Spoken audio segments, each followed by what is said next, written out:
92.7 WOBM. Good morning, Sean Sue with you. And joining us right now, our special guest, actress Holly Robinson. Peete is here to talk about some new, and maybe we'll throw in a few older projects as well this morning. Good morning, Holly. Good morning. How are you? Good. How are you? You know, I was going to say the star of the show for Pete's sake, but no way. Your family is the star of the show, right? I think so, and I believe my 80-year-old mama will be looking for a spinoff at any minute now. She is wonderful. Tell us a little bit about your show on OWN.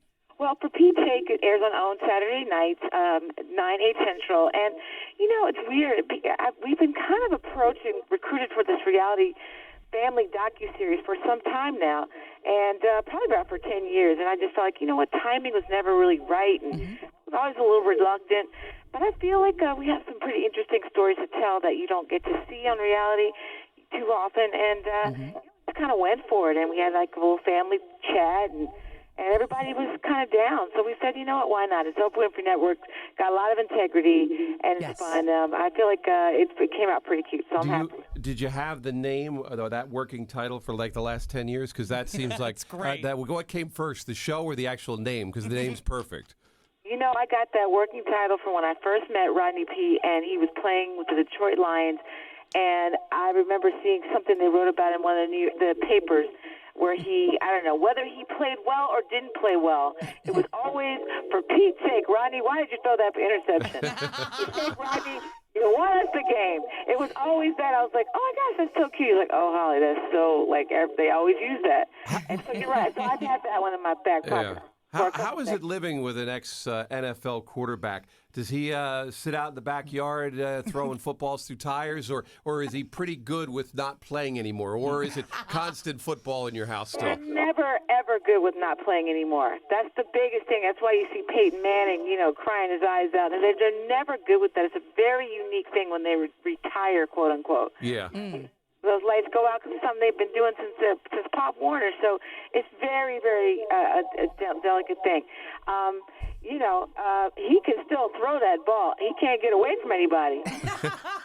He's got an arm, an accurate arm. So, but yeah. So I can now get away from him, but I can't throw it like that. Now, see, this is what people love about you. I was reading some tweets about For Pete's Sake, and everyone said Holly is so real, and this is a reality show that they really love and are looking forward to, of course, more seasons. But isn't that cool to hear you're real? You know what I mean? And it's all about, and you're funny. Well, you know, I mean, it's funny. People are like, oh, you're so down to earth. I'm like, when you have kids that are like, you know, just constantly telling you, Mom, don't wear that. Mom, don't do that.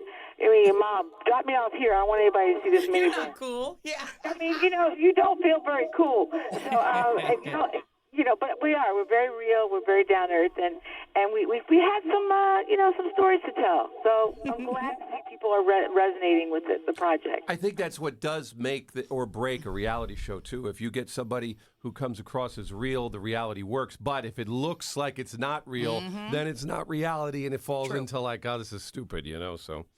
That's true. Or you know, you have certain types of reality that's really built on drama and conflict. Yeah. And we certainly have plenty of that in this house.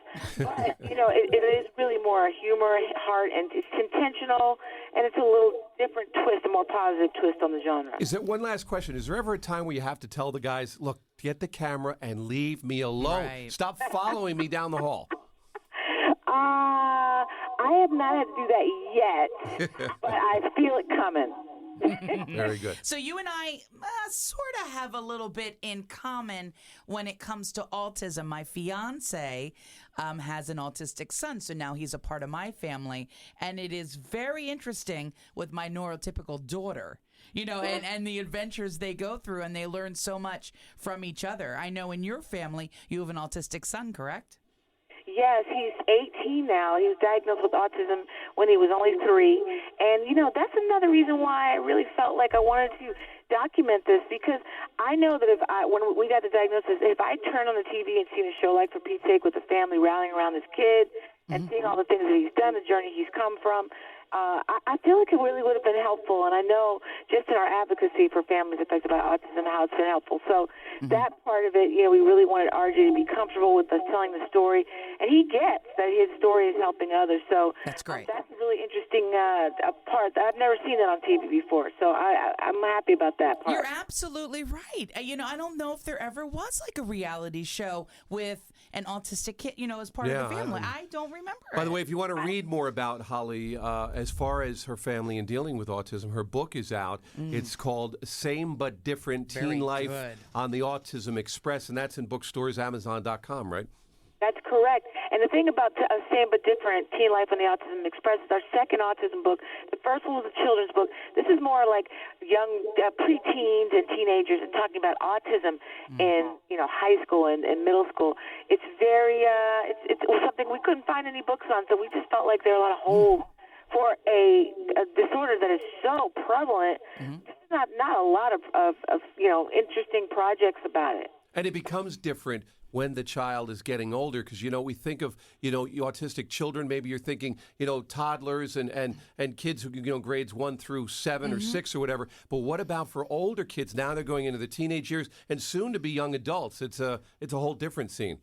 Very well said. Yeah, it is a whole different movie, and no one really talks about it. You get the kids grow up, they need jobs, community, they need a place to live. Yes. To be able to self-advocate. There's a whole bunch of stuff they need, and I feel like if we're talking about it or if you're seeing it, you're more bound to, not buy into the stigma and really help these kids.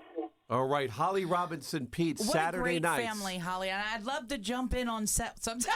It's a great family. You have a great family. Come on, so you can hyphenate. You can be another Pete.